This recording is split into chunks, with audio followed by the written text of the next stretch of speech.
Itong transmission naman to, namorisyo naman. Kailangan na itong i-overhaul. Pangalawang bukas na to, yung first ko na open, na DIY pa na repair.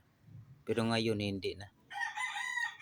Isang gear na lang, kwarta. Hindi mo na maibalik sa neutral. Nag-stack up pa ito yung lifter push rod niya. Ito yun na gansado ito ng kwarta, ayaw na bumalik sa pirmira, hindi ka na maka-engage ng ibang gear.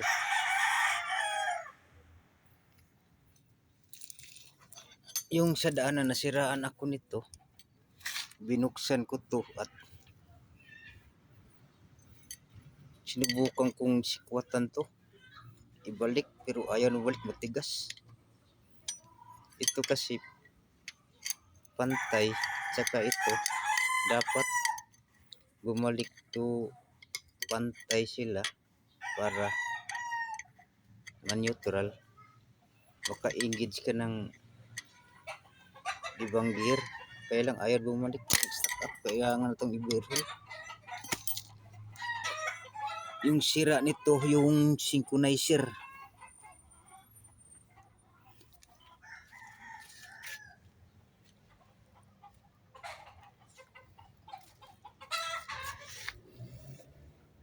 Marumi pa naman ito.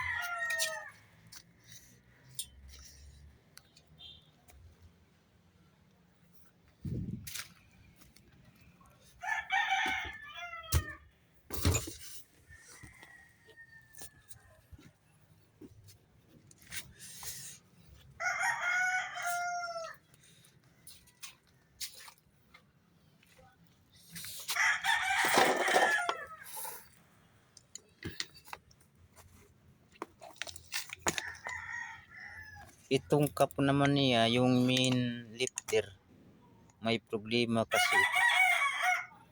Pag mag-drive ka, mapansin mo yung pag cambio mo, pumasok man pero medyo may kumakapit.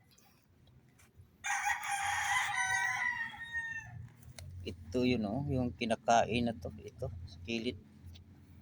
Pag may tama na to, may medyo malalim na kunti, kailangan na itong abunuhan, weldingin. Ito yung dahilan yung mag-engage ka ng gear, hindi proper yung pumapasok yung synchronizer niya sa gear ng primera or segunda. Ito ang dahilan. Minsan nga magtaka kasi bago yung pressure plate, yung clutch lining, pero matigas pa rin ipasok. Wala namang problema sa selector cable, matigas pa rin ipasok. Ito yung may problema, kaya i-check ito kung ayos naman lahat yung selector cable. Ito pag may tama to, wala na.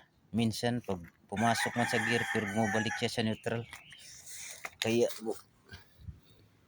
i-dismantle ko to para mapalitan ng pisa kung anong sira.